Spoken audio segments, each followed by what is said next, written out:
जय भीम सभी को। 2021 की जो जनगणना जो शुरू होने वाली है उसके बारे में हम आज यहाँ चर्चा कर रहे हैं। जिस चर्चा में आज हमारे साथ है रवि सागर डंभारे सर, जो अम्बेडकराइट्स बुद्धिस्ट सोसाइटी और इंडियन अलायंस मूवमेंट के संस्थापक है। आज हम 2021 की जनगणना के ऊपर जो कुछ हमारे समाज में निर्माण हुए सवाल उस पर चर्चा करने वाले हैं। तो सर, जय भीम। जय भीम, जय भीम। हर 10 साल के बाद जो जनगणना आती है, जो इसके पहले 2011, 2001 उसके पहले भी जनगणना आई, तो हर 10 साल के बाद जो जनगणना आती है तो उसमें हमारे समाज के लोग ही इस जनगणना में कुछ अलग अलग मत प्रवाह निर्माण करते हैं। तो ये हमारे समाज के लोग इस प्रकार के मत प्रवाह क्यों निर्माण करते हैं? सही सवाल है। क्या है कि 10 साल के बाद सेंसस ऑफ इंडिया मतलब भारत की जनगणना, यह एक प्रक्रिया है जो 10 साल के बाद होती है। और 10 साल के बाद यह प्रक्रिया होने के वजह से गवर्नमेंट ऑफ इंडिया को जो है जनगणना करनी पड़ती है। अब आपका जो सवाल है कि हमारे ही जो लोग हैं, पर्टिकुलर हमारे समाज के कार्यकर्ता ही इन 10 सालों के बाद जो समाज में जो ऐसी जो चर्चा होती है कि जनगणना के उस कॉलम में, पर्टिकुलर धर्म के कॉलम में, कैटेगरी के कॉलम में और कास्ट के कैटेगरी में क्या लिखना चाहिए, इस बात के बारे में बहुत ज़्यादा घमासान या चर्चाएं हमारे समाज के कार्यकर्ता करते रहते हैं। उसका मेन कारण ये है कि हमारे यह कार्यकर्ता जो बुद्धिस्ट तो है, लेकिन इनके साथ जो है एक कैटेगरी एंड कास्ट, इसका जो सेटलमेंट कॉन्स्टिट्यूशन ऑफ इंडिया में होने की वजह से वह 10 साल में इसके बारे में जो है हमारे समाज में घमासान होता है। यह घमासान नहीं होता था, यह चर्चा भी नहीं होती थी अगर हम लोग अगर क्रिश्चियन होते या अगर मुस्लिम होते, तो हमें यह चर्चा करने की कोई ज़रूरत नहीं होती थी, क्योंकि उन दो धर्मों में यह कैटेगरी एंड कास्ट का जो रिजर्वेशन जो है, जो सेटलमेंट है, वह नहीं हुआ है। उसके पहले हालांकि उस ज़माने में जो है उनको रिजर्वेशन था, लेकिन क्योंकि हिंदू, सिख और बुद्धिस्ट, जैन, तो इन जैन तो नहीं आएगा शायद, तो इस तरीके से जो है कैटेगरी का ये जो मामला है, यह संविधानिक हक होने की वजह से हमारे लोगों को ऐसा लगता है कि यह संविधानिक हक है, ये हमने क्यों छोड़ने चाहिए। और इन बातों के ऊपर जो है यह सारी चर्चा विर्चा जो है हमारे समाज में होती रहती है।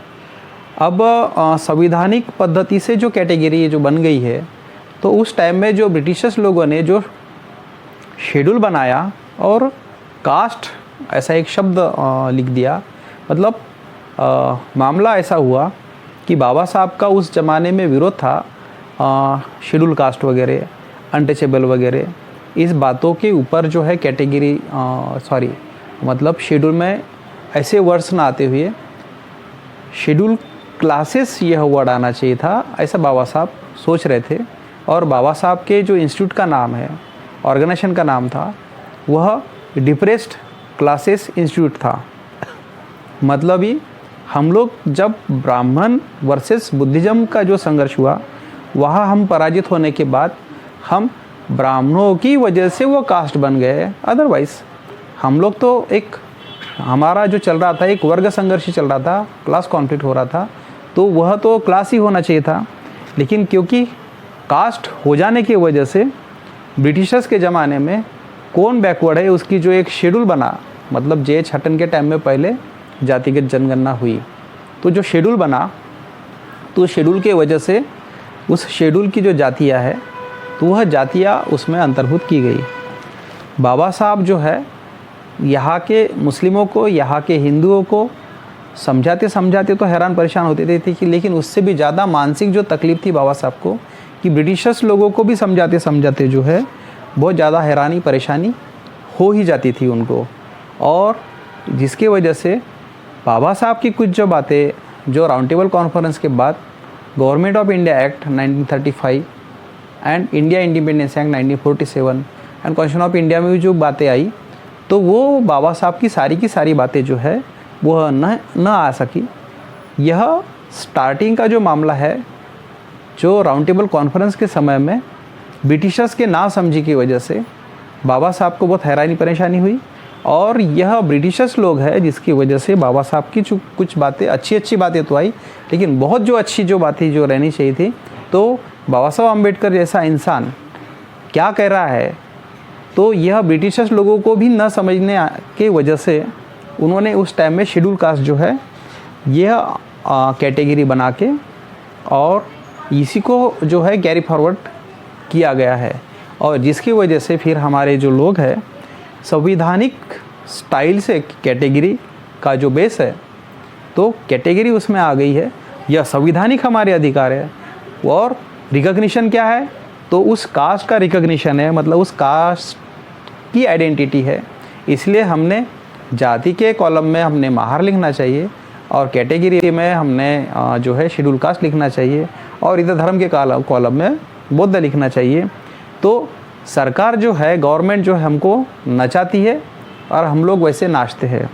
मतलब ब्रिटिशर्स के समय में अगर मान लो उन्होंने रिकॉग्निशन अगर ये कर लिया रहता कि आपकी जो सब कास्ट है, जिसको मराठी में पोट जाति कहेंगे, जिसको हिंदी में उपजाति कहेंगे, अगर ब्रिटिशर्स ने अगर ये कह दिया रहता कि नहीं आप शेड्यूल कास्ट तो हो लेकिन आप महार भी हो, लेकिन आपके महार जो है इसका एक आइडेंटिफिकेशन हो गया, गांधी ने कह दिया है कि आप हरिजन हो, तो संविधानिक स्टाइल से फिर लोग हमारे लोगों ने ये किया रहता, नहीं संविधानिक पद्धत हो गई है, इधर बौद्ध लिखो, इधर कैटेगरी लिख दो, मतलब शेड्यूल कास्ट लिख दो, इधर महार लिख दो, और संविधानिक पद्धत हो गई है, सेटलमेंट हो गया है, इसलिए यहाँ पर हरिजन भी लिख दो। क्यों? तो संविधानिक पद्धत है।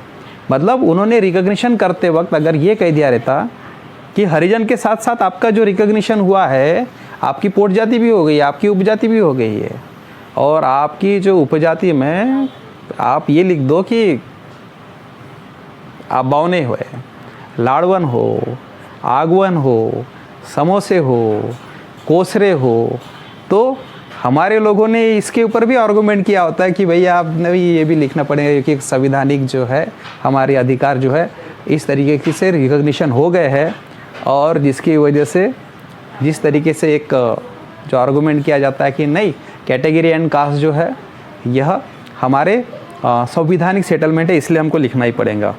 तो फिर हमारे लोगों ने फिर इसका भी प्रचार किया रहता है, क्योंकि मटेरियलिस्ट गेन करने वाले जो लोग रहते हैं ना, वो तुरंत का एक जो है एक शॉर्टकट सोचते हैं। और बाबा साहब का वाक्य है कि शॉर्टकट जो है is dangerous and long cut is safest कहते हैं।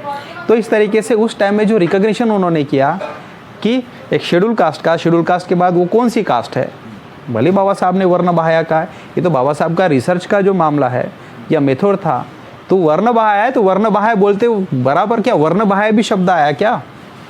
नहीं आया ना। मतलब वर्ण बहाया आने के बाद डिप्रेस्ड क्लासेस यह शब्द आ जाना चाहिए था, ये हो सकता था। तो इसी तरीके से अगर रिकॉग्निशन अगर वो लोग करते हैं, तो रिकॉग्निशन के बाद उन्होंने शेड्यूल कास्ट, एक हरिजन, एक उपजाति, और उसके बाद बोले रहते कि नहीं आपका अच्छे से रिकॉग्निशन होना चाहिए इन फ्यूचर में। संविधान में अगर मान लो उस टाइम में गवर्नमेंट ऑफ इंडिया एक्ट का जो 35 के बाद का जो हुआ, और बाद में कॉन्स्टिट्यूशन ऑफ इंडिया में अगर वो कैरी फॉरवर्ड हो गया रहता, और ये बात आ गई रहती एक कि नहीं आपका मामकुड़ भी चाहिए, तो फिर कैसा है, गवर्नमेंट हमको घुमाती है और हम घूम रहे हैं, लेकिन एक बड़े आंदोलन के तरफ एक समाज को मोबिलाइज करके, समाज को जागरूक करके, अब उसको ये जो बातें हैं इस बेस के ऊपर जो है, इस बेस को हमने छोड़ के हमने जो आइडेंटिटी है हमारी बौद्ध बोल के इसी के ऊपर हमको रिजर्वेशन चाहिए, ना कैटेगरी ना कास्ट, इस बेस के ऊपर हमको रिजर्वेशन नहीं चाहिए। बाबा साहब का तरीका ऐसा है कि लॉ बड़े मुश्किल से बनते हैं, बहुत त्याग करने के बाद, बहुत बड़ा आंदोलन होने के बाद या बहुत बड़े सेटलमेंट होने के बाद फिर हमको जो है कुछ सेफगार्ड्स और राइट्स मिलते हैं। और फिर बाबा साहब ये कहते हैं कि ये सेफगार्ड्स और राइट्स जितने जो भी मिले अपने को, तो जिस प्रमाण में मिले उतना प्रमाण में हमने ले लेना चाहिए, और उसके बाद आगे के आंदोलन के लिए, आगे के सेफगार्ड्स राइट्स के लिए हमने फिर से नया आंदोलन खड़ा करना चाहिए। बाबा साहब का कोटेशन है। और इस हिसाब से मेरा कहना ऐसा है कि कैटेगरी, कास्ट ये छोड़ के अगर बौद्ध बोल के अगर हमको रिजर्वेशन मिलाना है, तो ये हमने सामने की जो लड़ाई लड़नी है, बस इतना छोटा सा मुद्दा है, इसमें बहुत ज़्यादा मुद्दा नहीं है। मतलब ये कि आपको यहाँ तक जो जितना मिला, बाबा साहब बोलते हैं, तो अब आगे के आंदोलन के लिए हमने तैयार रहना चाहिए। और ये इसके लिए तो 1956 हो गया ना, 1956 के बाद 10 साल 10 साल 10 साल 10 साल ये ऐसा हम लोग जो है आगे बढ़ाते जा रहे हैं। और कभी भी जो है हम लोग आगे की जो आर पार की जो लड़ाई लड़नी चाहिए, उसके लिए हम लोग जो है तैयार नहीं हो रहे, समाज को तैयार नहीं कर रहे हैं। क्यों? तो मटेरियलिस्टिक गेन की वजह से हम समाज को इसी जगह पर रखना चाहते। और समाज को भी जो मटेरियलिस्टिक गेन, या समाज क्या, कोई भी लोगों को जो मटेरियलिस्टिक गेन जो होते हैं, जो भौतिक जो फ़ायदे होते हैं, वो किसी को भी अच्छे लगते हैं। मतलब आखिरी के समय में बाबा साहब की चिंता थी, जिस रोज़ बाबा साहब 5 दिसंबर को शाम को, मतलब 6 दिसंबर को बाबा साहब का परिनिर्वाण हुआ है। और बाबा साहब को चिंता थी कि मटेरियलिस्टिक गेन और इसके बारे में जो चाइना में जो हो रहा है, काठमांडू का बाबा साहब ने फेमस उस जगह का बुद्धा और कार्ल मार्क्स जो है ये भाषण देने के बाद 10 कैपिटल कई बार पढ़ चुके थे बाबा साहब ने। इसके बावजूद भी बाबा साहब के हाथ में उस रोज़ शाम को वो बुक थी, 10 कैपिटल नाम की बुक। तो मटेरियलिस्टिक गेन जो है, इसी के बारे में जो है हमारे लोग जो है बहुत ज़्यादा चिंता करते हैं। ये किसी को भी अपील होता है, और जिसकी वजह से बहुत ज़्यादा ये कन्फ्यूजन जो है हमारे समाज के जो लोग है कर रहे हैं, और ये हो रहा है। तो इस तरीके से बाबा साहब का जो तरीका है कि बाबा साहब कहते हैं कि history shows that when conflicts occur between the economics and ethics, तो फिर इकोनॉमिक्स जो है victory is always with economics. तो अर्थशास्त्र मतलब आर्थिक मूवमेंट की ही जीत होती है और एथिक्स की हार होती है।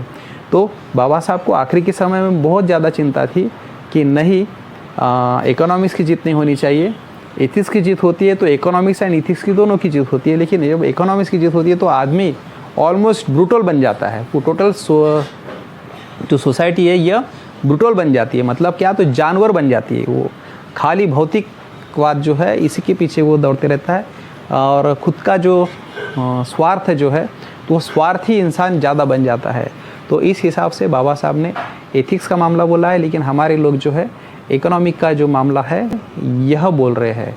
तो आपने जो सवाल पूछा कि क्यों कन्फ्यूजन है, तो संविधान में इसका सेटलमेंट इस तरीके का करने की वजह से यह मामला है। अगर यही मामला जो है क्रिश्चियनों में या मुसलमानों में इसका चर्चा डिस्कशन नहीं होता, वो इसलिए नहीं होता कि उनका सेटलमेंट इस तरीके का कभी कुछ हुआ ही नहीं है। लेकिन कल चल के अगर मान लो इस तरीके का कोई अगर सेटलमेंट इनका हुआ, तो वहाँ पर भी 2 प्रवाह जो है यह चालू हो सकते हैं। लेकिन फिर भी क्योंकि हम बुद्धिस्ट है, एक कैटेगरी कास्ट के चक्कर में हमने नहीं पड़ना चाहिए। हमने आंदोलन की तरफ जो है हमारे समाज को मोड़ना अगर है, तो ये हमारा जो कॉन्फ्लिक्ट है यह ब्राह्मणिज्म वर्सेस बुद्धिज्म का है। और ये 2500 साल का मामला, ये अभी का 56 के बाद का जो हमारे लोग जो है ये रिजर्वेशन जो है एजुकेशन और एम्प्लॉयमेंट, तो इसी के पीछे बहुत ज़्यादा हम लोग पड़े रहते हैं। तो नहीं पढ़ना चाहिए, मैं ऐसा नहीं कह रहा हूँ, लेकिन इसके साथ साथ जो है हमारा कल्चरल कॉन्फ्लिक्ट जो है, सोशल कॉन्फ्लिक्ट जो है, तो उसको भी हम डील कर सकते हैं, बशर्ते कि इनके ऊपर हम ध्यान देते वक्त यह ध्यान देना चाहिए कि हमारा cultural conflict and social conflict जो है यह ज़्यादा मायने रखता है, और यह जो है यह भी उतना च मायने रखता है। लेकिन इसको अगर हमको रिजर्वेशन को, एजुकेशन एंड एम्प्लॉयमेंट को जो मिलाना है, तो बौद्ध इस टर्मिनोलॉजी के ऊपर, इस कैटेगरी के नाम पर, मतलब कैटेगरी बोलता हूँ मैं, तो इस बेस के ऊपर जो है, क्योंकि अब समझने के लिए कि कैटेगरी, कास्ट, ये शब्द घुसे हैं, तो अब क्या करना पड़ेगा, तो मुझे बौद्ध को भी कैटेगरीज कहना पड़ेगा। तो इस तरीके से जो है बौद्ध इस टर्मिनोलॉजी के ऊपर हम अफर्मेटिव एक्शन जो है, मतलब संविधान में इस बेस के ऊपर जो हमने रिजर्वेशन की मांग, डिमांड, आंदोलन यह करना चाहिए और समाज को जो है धीरे धीरे इस दिशा में मोड़ना चाहिए। अदरवाइज़ हम बाद में देख लेंगे, लेकिन अभी तो इसको जो है ज़रूरी है, ऐसा हम अगर कहते हैं तो इसकी वजह से समाज में बहुत ज़्यादा कन्फ्यूजन हो ही जाता है और कार्यकर्ताओं के बीच में भी जो है मनमुटाव, बेबनाव, ये चीज़ जो है वो बातें होती रहती है। तो आपने जो सवाल पूछा कि क्यों कन्फ्यूजन है, तो उस टाइम के संविधानिक सेटलमेंट यह करने की वजह से कन्फ्यूजन है। अमेंडमेंट और इसकी जो प्रोविज़न 368 के अंतर्गत वगैरह होती है, तो ये भी हमारे समाज के लोगों को जो है पता है, तो उसी पद्धति से जो है संविधानिक तरीके से जो है हमको जाना पड़ेगा।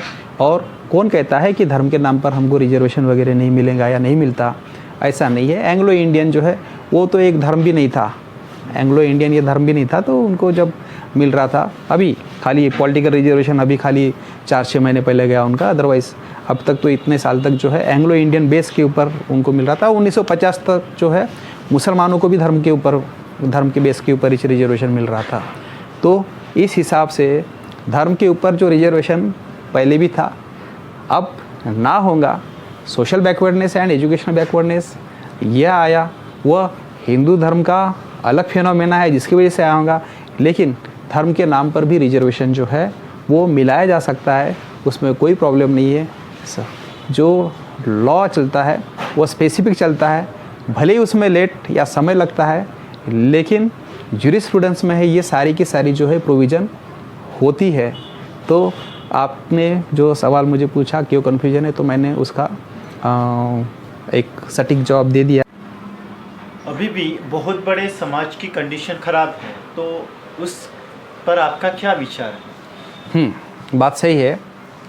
समाज में अभी भी बहुत बड़ी खाई है, डिस्क्रिमिनेशन है, और ये तो बाबा साहब ने कहा था, आप धर्मांतर करने की वजह से आप कुछ बिशप नहीं बन जाओगे, आप कुछ कोई नवाब नहीं बन जाओगे। तो बाबा साहब ने कहा था वही तो हो रहा ना। और बाबा साहब ने जो एक बुद्धिमान आदमी जो कहता है, तो वो जो भाकित है, वो जो भविष्यवाणी है, तो वो तो सही है। क्योंकि हमने अगर हिंदू धर्म छोड़ दिया तो उनका अन्य अत्याचार तो बढ़ना चाहिए ना। कोई किसी का अगर आप धर्म छोड़ोगे तो अन्य अत्याचार नहीं बढ़ेगा क्या? आपके साथ डिस्क्रिमिनेशन नहीं होगा? जो पहले होता था वो होगा। तो इसके वजह से आज भी ये बात सही है कि बहुत बड़ा तबका, बहुत बड़ा हमारा समाज जो है, उनकी कंडीशन अभी भी ख़राब है। लेकिन सोचो कि अगर बहुत बड़े समाज की कंडीशन अगर ख़राब है, तो जिस वक्त बाबा साहब ने मरा हुआ जानवर खींचने के लिए मना किया था, उस टाइम कितनी ज़्यादा कंडीशन ख़राब होंगी। बहुत बड़े वर्ग की और बहुत ज़्यादा कंडीशन ख़राब, दो बातें। तो बहुत बड़े वर्ग की और बहुत ज़्यादा ख़राब कंडीशन, या मरे हुए जानवर खींचने के लिए जब बाबा साहब ने मना किया था, तो कैसी रही होंगी। इसलिए यह सवाल जो है यह बेबुनियाद है। क्यों कि एक जो आर पार की लड़ाई जिन लोगों ने लड़ना चाहिए था, मतलब हमने, और जिन्होंने नहीं लड़ना था, अरे कोई ज़रूरत ही नहीं थी बाबा साहब की उस बात को सुनने की कि बहुत बड़ी कंडीशन ख़राब है हमारी। क्यों सुने बाबा साहब की? ऐसा अगर आज ये देखते हैं तो, लेकिन वो समाज जो है सुन रहा, मतलब उसको जो लिविंग वेजेस जो है यह कुछ 9 या 10 रुपये मिल रहा था। ऐसे में अगर मरा हुआ जानवर अगर खींचने की अगर बारी आई तो उसको उस टाइम में करीब 45-50 रुपये मिलता था। और वो जो ब्राह्मण और जो अपर क्लास है वो हाथ जोड़े खड़े रहता था कि भैया ये हमारी गाय मर गई है, ये हमारा जानवर मर गया है, भैंसा मर गया है, इसको खींच दो और ये 50 रुपये ले ले। और अगर उसने खींच दिया, चाहे 45-50 रुपये मिले, तो वो जानवर खाने को मिलता था और महीना भर। और सभी यही जो जितने भी अभी के जो सारे कॉमेडी के जो भी सरनेम जो दिखते हैं ना, वही सरनेम उस टाइम में भी थे। लेकिन 9 या 10 रुपया मिलने के अलावा लिविंग वेज के ऊपर, मतलब आज का 50,000, उस टाइम का 50 मतलब आज का 50,000 रुपया यह मिलने के आस को छोड़ दिया उस आदमी ने बाबा साहब के कहने पर। और खाने को पेट में अनाज नहीं, अगर वो खींचता नहीं, वो जानवर अगर खींचता नहीं तो उसका रास्ते पर चलना बंद कर दिया, उसको किराना मिलना बंद कर दिया। उसके ऊपर सोशल बॉयकॉट जो है बहुत ज़्यादा डेंजर बात है। बाबा साहब कहते हैं बहुत ज़्यादा डेंजर बात अगर कोई अगर होंगी तो सोशल बॉयकॉट थी। तो सोशल बॉयकॉट भी कर दिया और कुएं के ऊपर पानी भरने से भी मना कर दिया। मारना छोड़ना ये और, लेकिन इन बातों से चिढ़ के उसकी बेटी है, उसकी बहन है, उसकी बीवी है, उसकी माँ है, उसको वो लोग खींच के ले जा रहे हैं, उसके ऊपर अन्याय अत्याचार कर रहे हैं, बलात्कार कर रहे हैं। क्यों? तो ये जानवर नहीं खींच रहा। तो उस टाइम में हमारे लोगों ने जो है असहाय बीवी को, बहन को, बेटी को खींच के ले जा रहा होगा। वो आदमी असहाय, किसी से मदद नहीं मांग सकता, लेकिन इसके बावजूद भी जो है उसने अपने माँ, बेटी, बहनों की जो है इज्जत, आबरू जो है वो दांव पर लगा लिया। और इसके बाद उन्होंने मरा हुआ जानवर नहीं खींचा। अरे आर पार की लड़ाई लड़ना चाहिए हमने। अभी वैसी सिचुएशन उतने प्रमाण की नहीं है। और वहाँ की सिचुएशन जो आपने जो सवाल पूछा कि अभी भी तो समाज की कंडीशन बहुत ज़्यादा ख़राब है, तो ख़राब उस टाइम में कितनी रही होंगी। तो बाबा साहब की तो उन लोगों ने सुनना नहीं चाहिए। अगर हम बोलते हैं कि बोतली को और ये वगैरह जो है अगर दाव पर लग जाता है, reservation and education and employment अगर दाव पर भी लग जाता है, तो ये तो रिजर्वेशन, एजुकेशन, एम्प्लॉयमेंट जो है यही पर तो दाव पर लगा दिया था उन्होंने उस ज़माने के हिसाब से। और उसके ऊपर जो है अन्याय अत्याचार हो रहा है वो अलग, अन्याय अत्याचार जो हो रहा है वो अलग। ऐसे में आर पार की लड़ाई जो है जिन लोगों ने नहीं लड़ना चाहिए उन्होंने लड़ी। और ऐसी अवस्था में जो है फिर बाबा साहब जो चाहते थे कि वह स्वाभिमान उनमें आए, और बाबा साहब ने स्वाभिमान जो है एक दैवत है बोला बाबा साहब का खुद का। तो इस तरीके से जो है स्वाभिमान जो है ये जागृति की वजह से भी आता है, ये साबित कर दिया हमारे उन लोगों ने। तो इस तरीके से जो है उन्होंने नहीं खींचा मरा जानवर, ज़रूरत रहते हुए भी बहुत ज़्यादा कोई ज़रूरत ही नहीं थी बाबा साहब की सुनने की, लेकिन उन्होंने सुना। दूसरी घटना महाड़ का सत्याग्रह हो या कालाराम मंदिर के बारे में सत्याग्रह हो, जहाँ रिजर्वेशन है, जहाँ एजुकेशन है, जहाँ एम्प्लॉयमेंट चाहिए, काहे जाना चाहिए तालाब के, चौधार तालाब के सत्याग्रह के ऊपर काहे जाना चाहिए, मतलब कि अपना रोजगार छोड़ छाड़ के वगैरह। एक तो काम धाम मिलता नहीं, कुछ नहीं, कुछ मिले रोजगार, इसके बावजूद वहाँ जा रहा है वो। लेकिन तो ये जो मामला है, ये आपने जो बोले कि उस समय में जो है क्या अभी हमारी लोगों की कंडीशन कितनी ख़राब होंगी, इसलिए मैं बता रहा हूँ। बाद में कामाठीपुरा में बाबा साहब ने जब भाषण दिया उनको, महिलाओं को, तो उनको ये कहा कि अगर आप यह नीच धंधा अगर नहीं छोड़ते हो तो मैं आपको धर्मांतर करके दूसरे धर्म में क्या, आपको मैं महार जाति में भी नहीं लूँगा। यह बाबा साहब उनको कहते हैं, एंट्री जो है नहीं करने दूँगा। तो इस हिसाब से उस ज़माने में जो है कंडीशन बहुत ज़्यादा ख़राब थी आज के मुकाबले। इसलिए ये सवाल ही पैदा नहीं होता कि हमारी मतलब आज की बहुत से बड़े समाज की कंडीशन ख़राब है, कबूल ना। तो उस हिसाब से उनकी बहुत ज़्यादा थी। यह सवाल जो है यह नल एंड वाइड हो जाता है। फिर 14 अक्टूबर 56 को फिर से जो लोग आए, उनको तो रोज़गार की ज़रूरत थी, उनको तो शिक्षा की ज़रूरत थी, उनको तो रास्ते पर नहीं चलने दिया जाता था, ये बात थी। कुएं तालाब की जो बात है, यह इशू उनका था। तो ये का ना उनको कुआं मिल रहा, ना तालाब मिल रहा, ना रोजगार मिल रहा, ना एजुकेशन मिल रहा, ना रिजर्वेशन मिल रहा। 14 अक्टूबर 56 नागपुर के दीक्षा भूमि पर बताओ, ना रिजर्वेशन है, ना एजुकेशन है, ना एम्प्लॉयमेंट है। उन्होंने तो नहीं आना चाहिए था। तो कंडीशन ख़राब थी आज के मुकाबले से भी ज़्यादा। अगर आज की हमारी कंडीशन ख़राब है ऐसा हम कहते हैं तो कबूल, तो फिर अगर ख़राब है तो उस समाज की कितनी ज़्यादा होंगी और सिचुएशन भी और ज़्यादा कितनी वर्स्ट होंगी।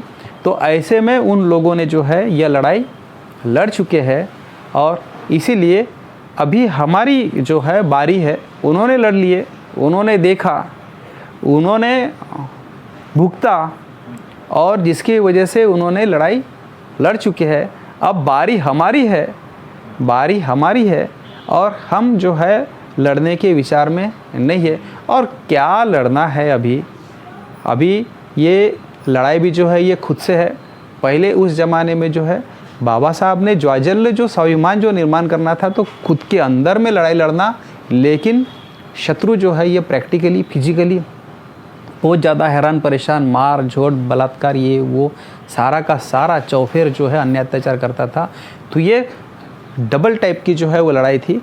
अभी तो एक सिंगल वे से जो लड़ाई हमारी है, बहुत से सेफगार्ड्स, बहुत से राइट्स, बहुत से लॉ एंड ऑर्डर और बहुत सी कुछ जो बातें है ये हमारे अभी फेवर में है। हमारे प्लॉट है, फ्लैट है, दुकानें, मकानें, सोच बूझ, शिक्षा, बहुत सी बातें, बहुत से साधन सामग्री जो हमारे साथ में है। यह कुछ एक जो बहानेबाजी करना कि हमारे समाज के बड़ा तबका जो है उनकी कंडीशन अभी भी ख़राब है, तो ये बहानेबाजी करने से नहीं चलेगा। क्योंकि अगर ये कंडीशन ख़राब है इस बेस के ऊपर अगर हम नहीं लड़ते तो उन्होंने तो नहीं लड़ना चाहिए था। तो ये आपने जो एक सवाल पूछा कि क्या लोगों की कंडीशन अभी भी ख़राब नहीं है, क्या है, तो इसीलिए उनके हिसाब से वहाँ की कंडीशन, वहाँ की सिचुएशन जो है लोगों की और सिचुएशन बहुत ज़्यादा वर्स्ट थी। तो उनका अभी के साथ में कोई मुकाबला नहीं है। बौद्ध लिखने कहते हो तो उससे समाज का जो शिक्षा आरक्षण है, शिक्षा है और बेरोजगारी रोजगारी वह तो जाएंगी। तो इसके लिए आपने कुछ पर्यायी व्यवस्था की हुई है क्या? ये ऐसा सवाल है कि कामठीपुरा के टाइम में बाबा साहब के सामने यह सवाल आया था और बाबा साहब ने सारा आंदोलन वगैरह चला रहे थे। तो उसी टाइम में बाबा साहब के समय में जो छोटे मोटे जो रिजल्ट्स है, समाज का भी विकास जो है, अपना वो आंदोलन भी चलाते थे और समाज को छोटे मोटे जो है रिजल्ट भी मिलते थे, मतलब उनका विकास भी होता था। लेकिन कामठीपुरा के बारे में जब ये एक सवाल पूछा बाबा साहब के सामने कि वह क्या आपने क्या पर्यायी व्यवस्था किया है क्या, तो बाबा साहब ने बोले मैंने पर्यायी व्यवस्था अगर नहीं करूँ तो क्या मेरी समाज की सारी महिलाएं क्या वेश्या व्यवसाय करती है क्या? मतलब ये है कि पर्यायी व्यवस्था जो है यह क्राइटेरिया बात सही है, करनी चाहिए। लेकिन अगर पर्यायी व्यवस्था अगर नहीं करते हैं तो फिर समाज ने जो है क्या अपनी व्यवस्था नहीं देखनी चाहिए? क्या समाज के इन लोगों की व्यवस्था करने के लिए क्या कार्यकर्ता प्रयासरत नहीं होते? तो होते हैं। और दूसरा, जब कार्यकर्ता प्रयासरत रहते हैं तो उस टाइम में जब कार्यकर्ता अगर एक्टिव नहीं हो या ना हो तो समाज में मदद जो मांगने का जो एक ट्रेंड आया हुआ है वो इतना ज़्यादा कि बस वन वे लेना चाहिए। इस समाज ने बाबा साहब के आंदोलन से, मूवमेंट से और संगठन से जो है इतना ज़्यादा ले लुआ के बैठा हुआ है कि कभी कभी तो ऐसा लगता है कि कोई पर्यायी व्यवस्था करने की क्या ज़रूरत नहीं, इन लोगों से तो अभी छीन लेना चाहिए। मेरे वर्ड्स जो है कुछ हार्ड बल लग सकते हैं, लेकिन फिर भी उस टाइम का जो बाबा साहब का एक जो स्टेटमेंट है कि मैं तो हमारे समाज की लाखों महिलाओं की जो व्यवस्था नहीं कर पाया, इसलिए तो उन्होंने तो फिर इस नीच धंधे में पदार्पण नहीं किया हुआ है। वो तो पतिव्रता महिलाएं जो है शादी करती है और संसार बसाती है और कुछ तो भी जो है 7-8 रुपया 10 रुपया जो है कमाई धमाई करके अपने संसार जो है खींचती है। तो कौन सा जीवन सही? इसलिए पर्यायी व्यवस्था जो है ये इसका जो सवाल है तो ये सवाल ही इनकॉन्सिस्टेंट है। हाँ, लेकिन अगर पर्यायी व्यवस्था की अगर बात है तो मैं उसका विरोधी नहीं हूँ। तो पर्याय व्यवस्था करना है तो आओ, साथ में मिलेंगे। और समाज के लिए जो है schools, colleges, hostel, hospital, banks, industries, factory, इसको बाबा साहब ने खोलने के लिए जो है बाबा साहब ने कहा है, तो इसको स्टार्ट करते हैं। लेकिन बाबा साहब ने ये school, college, hostel, hospital, banks, industries, factory और बैंक वगैरह ओपन करना चाहिए, जो कहा बाबा साहब ने, ये 10-15 साल से हमारे लोगों को मालूम है ना। जो लोग सवाल पूछते हैं पर्यायी व्यवस्था के लिए, क्या उनको ये मालूम नहीं था? तो क्या उन्होंने क्या स्टार्ट किया है? पर्यायी व्यवस्था अगर हम लोगों ने बौद्ध लिखने के लिए कहा तो पर्यायी व्यवस्था हमको पूछेंगे, क्या उनकी भी जिम्मेदारी नहीं है? आओ बैठेंगे, पर्यायी व्यवस्था स्टार्ट करेंगे। पर्यायी व्यवस्था के बारे में फिर से एक मैं जवाब दूंगा, क्योंकि ये फिर से मटेरियलिस्टिक गेम, एक इमोशनल सब्जेक्ट जैसा ये हो जाता है। बाबा साहब ने बताई हुई एक स्टोरी जो है, बड़ी फेमस स्टोरी, 1 या 2 मिनट में हो जाएंगी, कि बाबा साहब जो है एक स्टोरी बताते हैं, मराठी में स्टोरी है कि सोयऱ्याच्या शेवंगाचं झाड, सोयऱ्याच्या शेवंगाचं झाड मतलब मुंगने के फल्ली का पेड़। होता ये था कि एक गांव में 4 भाई जो रहते थे, बड़ा ऐश्वर्य था उनका, बड़ा स्टेटस था, और वो उनका जो स्टेटस रहते हुए जो है कुछ सालों के बाद उन्होंने अपना स्टेटस मेंटेन करते करते उनकी कंडीशन बहुत ज़्यादा ख़राब हो गई। इतनी ज़्यादा ख़राब हुई कि वो खाली उनका एक मकान रह गया और एक आंगन रह गया, और उस आंगन में जो है खाली एक पेड़ रह गया। और अपना स्टेटस मेंटेन करने के चक्कर में फिर वो क्या करते थे कि उस मुंगने के फली की जो फलियाँ है वो तोड़ते थे और उसको खा के गुजर बसर करते थे, क्योंकि समाज में जाके जो है कोई भी दूसरा कोई काम करना, रोज़गार करना, यह नहीं करते थे। तो इस तरीके से ज़िंदगी बीत रही है, जारी है। ऐसे में एक बार ये हुआ कि उनका जो समधी है यह मेहमान बन के आया, और मेहमान बन के आने के बाद जो है उसको थोड़ा सा सिचुएशन पता थी। तो ये लोग क्या करते थे कि 4 भाई है, चारों अगर उस मुंगने की फली को उबाल के या सब्जी बना के अगर खाते हैं तो होगा क्या कि किसी का पेट नहीं भरेगा। इसलिए वो करते ऐसे थे कि कोई एक भाई ने अगर सब्जी खाया तो 3 भाई लोग हैं पानी पी के सोते थे, दूसरे दिन एक भाई और 3 लोग, तीसरे दिन एक भाई और 3 लोग। ऐसा जो है सिलसिला कई सालों तक चलते रहा। और समधी एक बार जब उनके घर में आया ऐसे मेहमान बनकर, तो उसने उसकी उन लोगों की सिचुएशन कंडीशन देखा, उन्होंने उसकी आवभगत किया। रात में जो है उन्होंने एक बहाना बनाया कि हमने खा लिए है, और इस तरीके से जो समधी है उसने सोते वक्त देखा कि इन 4 भाई लोगों ने जो है आज का जो खाना है मुझे खिलाया और ख़ुद तो भूखे हैं। लेकिन सोने के पहले उन्होंने बड़ा बड़ा लोटा पानी पिया और सो गए। हुआ ये, समधी ने रात के बीच के पहर में ये किया कि वो उठा और उसने लिया एक कुल्हाड़ी, उस पेड़ को काट डाला और वहाँ से वो भाग गया। सवेरे ये लोग जब जागे, और बाबा साहब ने बताई हुई स्टोरी बता रहा हूँ मैं ये, तो ये जब लोग जागे, ये जागने के बाद पता चला कि अरे आंगन में का जो पेड़ है वो तो पूरा हमारा जो सोयरा जो है, मतलब हमारा जो समधी है, उसने काट के ले भागा। तो उसके नाम से इन्होंने जो है लाख गाली दी। उसके वहाँ तक, उसके गांव में तक जाके उसको जाके भला बुरा कहा और गाली दिया। तो इस तरीके से इतनी ज़्यादा गाली गलौज किया उन लोगों ने कि हमारा जो आखिरी का जो रिसोर्ट है, आखिरी का जो आश्रय है, वो भी तूने जो है बर्बाद कर दिया। पर्यायी व्यवस्था वगैरह तो तू कुछ नहीं कर पाया, ऐसी वगैरह उसमें से ध्वनित होता है। लेकिन उसके बाद उन लोगों ने ये किया कि दमखम से जो भी काम पड़े वो काम वो लोग करने लगे, और करीब 1-1.5 साल के बाद जो है उन्होंने बीता हुआ जो ऐश्वर्य फिर से प्राप्त कर लिया। और फिर जाके साल भरे के बाद उसको जाके धन्यवाद दिए कि आपने उस वक्त जो मुंगने का जो पेड़ काटा था, तो उस वक्त तो हमें समझ में नहीं आया, लेकिन अब हमें समझ में आया कि वो पेड़ आपने क्यों काटा था। तो वो धन्यवाद देने के लिए जाते थे। यह कहानी जो है यह बताती है कि पर्यायी व्यवस्था हमेशा होनी ही चाहिए, ऐसा ज़रूरी नहीं होता है। ब्रेनस्टॉर्मिंग नाम की भी कोई चीज़ होती है। तो इस तरीके से जो है आपने जो पूछा कि क्या आपने पर्यायी व्यवस्था की है, तो पर्यायी व्यवस्था नहीं की है तो पर्यायी व्यवस्था करेंगे, कोई बात नहीं है। पर्यायी व्यवस्था करने के लिए जो समय जो हमने बिता लिया है, तो इतना तो सारा समय बिता है, लेकिन अभी हमने समय बिताना नहीं चाहिए। और पर्यायी व्यवस्था पहले कर लेना चाहिए, और बाद में इन लोगों को हम बोलेंगे कि भाई आप रिजर्वेशन छोड़ दो, एजुकेशन छोड़ दो, एम्प्लॉयमेंट छोड़ दो। हम रिजर्वेशन, एजुकेशन एंड एम्प्लॉयमेंट छोड़ने की बात ही नहीं कर रहे।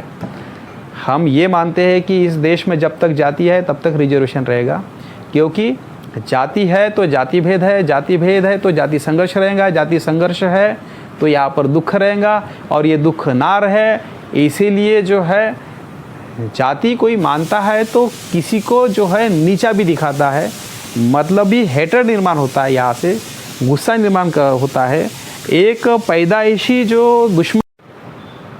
सर आप आरक्षण के विरोधी हो क्या? आज तक हमने जो आरक्षण लिया उसे छोड़ देना चाहिए क्या?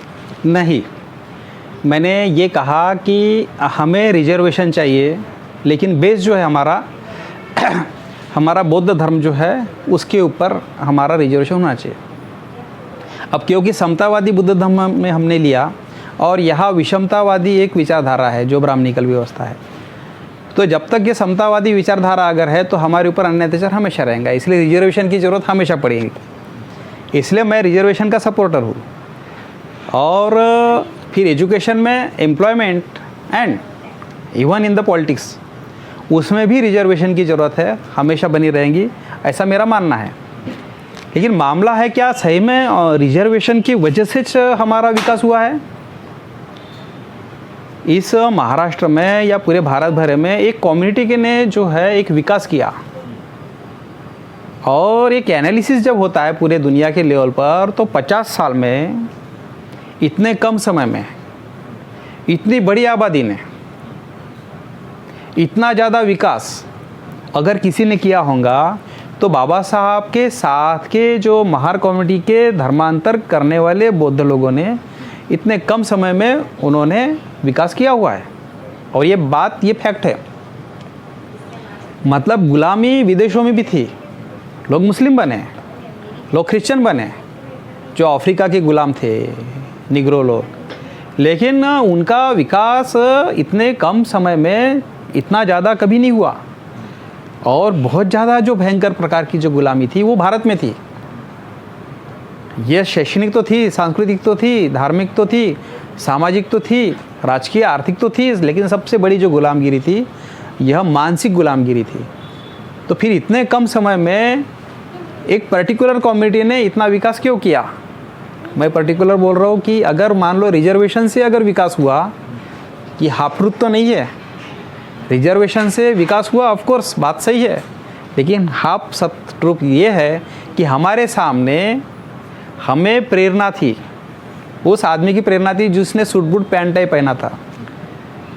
बाद में उस आदमी की प्रेरणा के साथ उस आदमी ने हमको दिया हुआ विचार, प्रेरणा और रिजर्वेशन के अलावा हमारा जो विकास हुआ, हमें एजुकेशन लेना चाहिए, कॉम्पीट करना चाहिए इन लोगों के साथ। इसकी जिद भी इतनी ज़्यादा थी, जिद इतनी ज़्यादा थी कि अगर रिजर्वेशन अगर ना भी होता तब भी जिद के भरोसे हम लोगों ने जो है विकास कर लिया। मतलब हमारी प्रेरणा, हमारे सामने में एक आदर्श, एक आदमी सूट बूट पैंट टाई वाला, जिद और उसके साथ हमको जो मिला हुआ धम्म, इसके चलते हमारा विकास हुआ।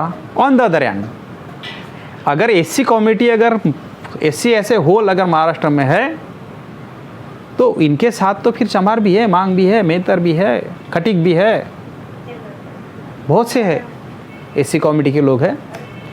तो उन सारे कम्युनिटी को एक साइड में मिला दो और महार कम्युनिटी को एक साइड में मिला दो और आप देखेंगे तो रिजर्वेशन तो उनका भी था, तो उनका भी तो विकास होना था। ऑफ कोर्स हुआ, रिजर्वेशन की वजह से उनका भी विकास हुआ, लेकिन ज़्यादा इस कम्युनिटी का क्यों हुआ फिर?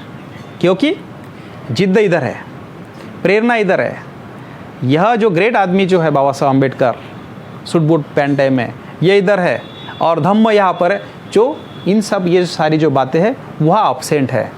तो इसलिए एनालिसिस करते वक्त हमने ये भी देखना चाहिए क्या सही में रिजर्वेशन से विकास हुआ।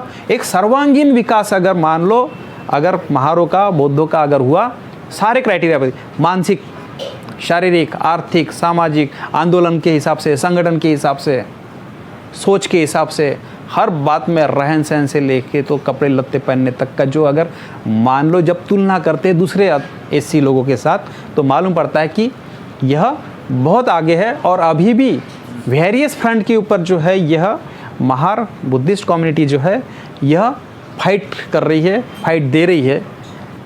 तो यह आधा सच है कि रिजर्वेशन की वजह से हमारा विकास हुआ।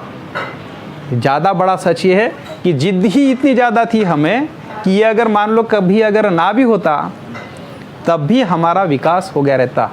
तो इसके बावजूद भी मैं मानता हूँ कि रिजर्वेशन की वजह से विकास होता है, लेकिन यह उतने प्रमाण में जितना हाफ ट्रूथ है उतना हाफ ट्रूथ उसको रखो। बहुत ज़्यादा रिजर्वेशन ये सेंट्रल पॉइंट बनाओगे, जब तक रिजर्वेशन के ऊपर अटैक नहीं होता तब तक हम सोए रहते, और रिजर्वेशन के ऊपर अटैक हुआ तो आएगा। मतलब सारी हमारा धर्म, कर्म, जात, बिरादी अगर कुछ है तो खाली रिजर्वेशन है और बाकी कुछ भी नहीं है हमारा। अरे तुम्हारा बुद्ध धम्म है, 2500 साल पहले का बाबा साहब ने दिया ये, और ये मीन्स है, साधन है, तो इसको साधन सामग्री उसको उतना ही ट्रीट करना चाहिए, उसको इतना ही महत्व देना चाहिए। तो मैं रिजर्वेशन का विरोधी नहीं हूँ, रिजर्वेशन का समर्थक हूँ। जब तक जातियाँ रहेंगी, जब तक क्लास रहेगा, जब तक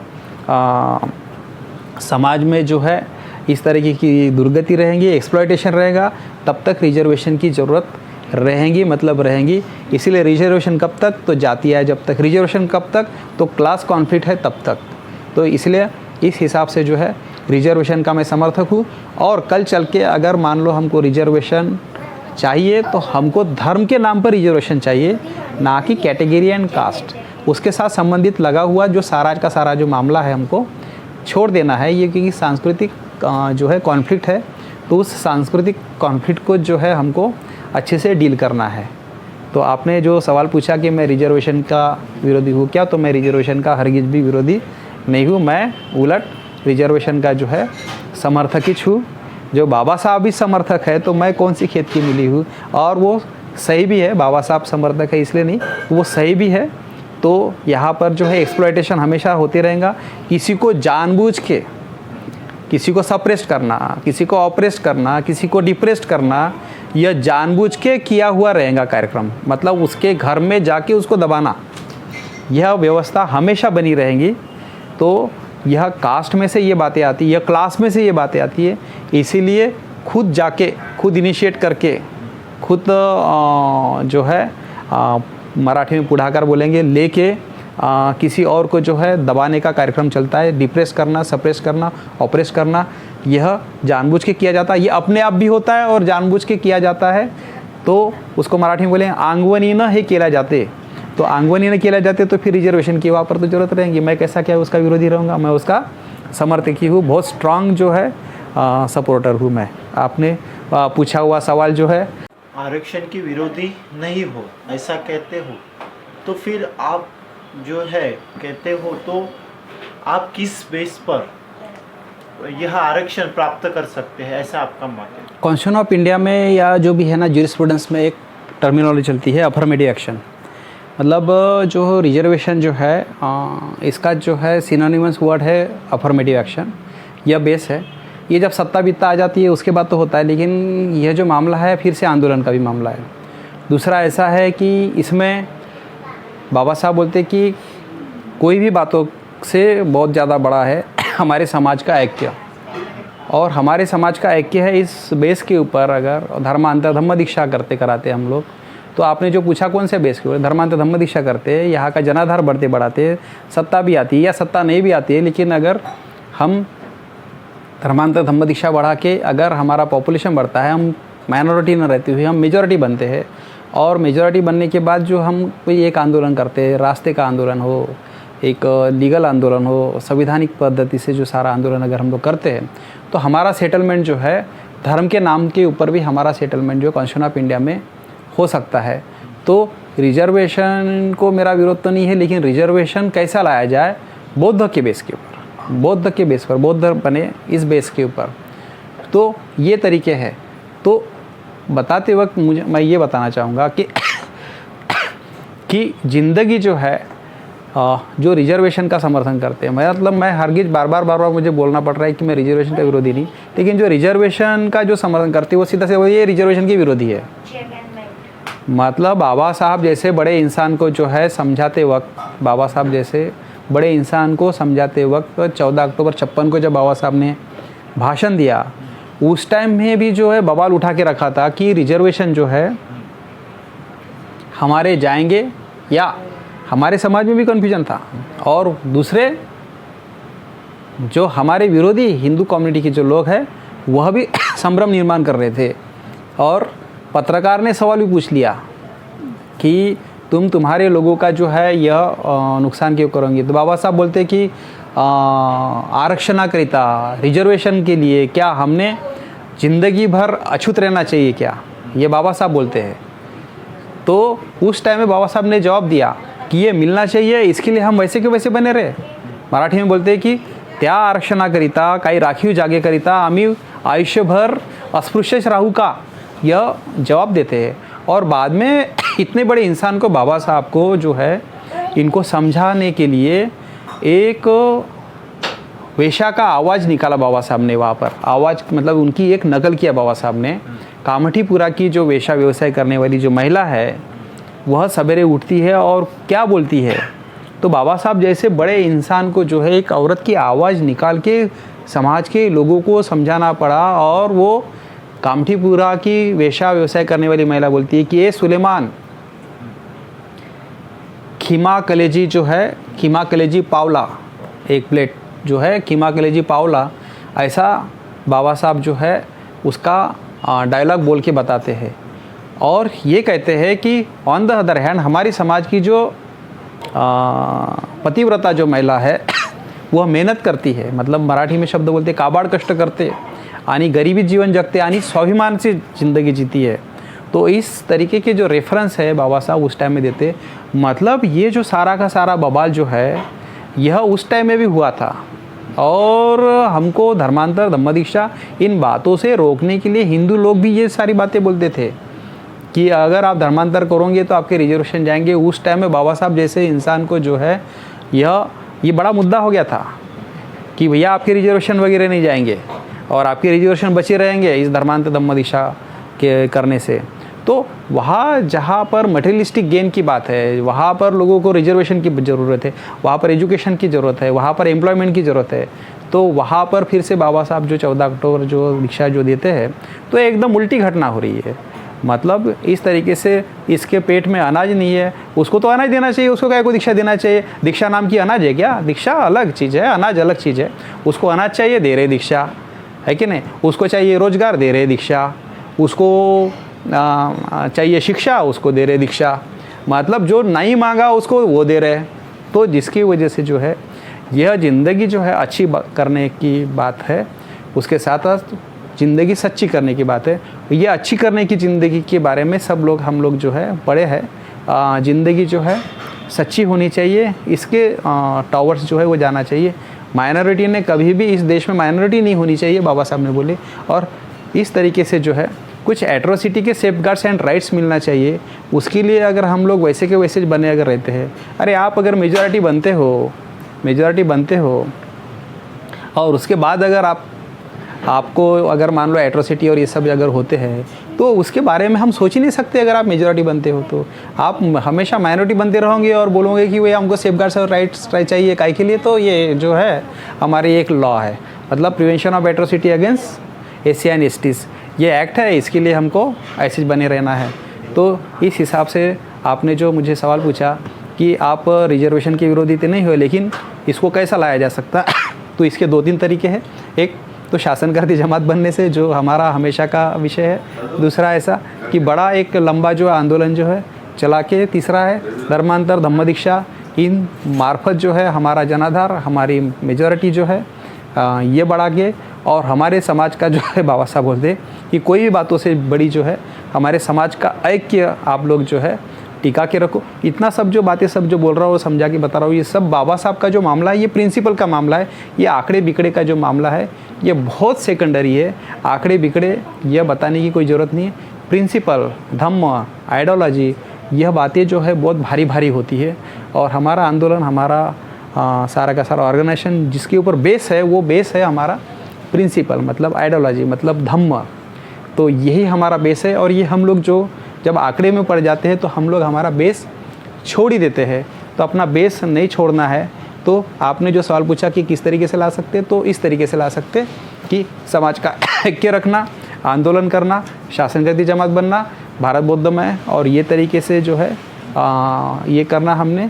तो इस तरीके से। और बाकी एट्रोसिटी एक्ट जो है वो चमार मांग मेहतर और बाकी लोगों के लिए हैश नाम है, हम लोग कुछ उसके लिए विरोध कर ही नहीं रहे। तो इस हिसाब से कौन से बेस के ऊपर ला सकते हैं, तो अफर्मेटिव एक्शन जो है, धर्म का जो मामला है ज्यूरिस्प्रूडेंस में सारी की सारी व्यवस्था रहती है, लॉ में बहुत धीरे धीरे चलता है, इसलिए बहुत जल्दी स्टार्ट करना पड़ता।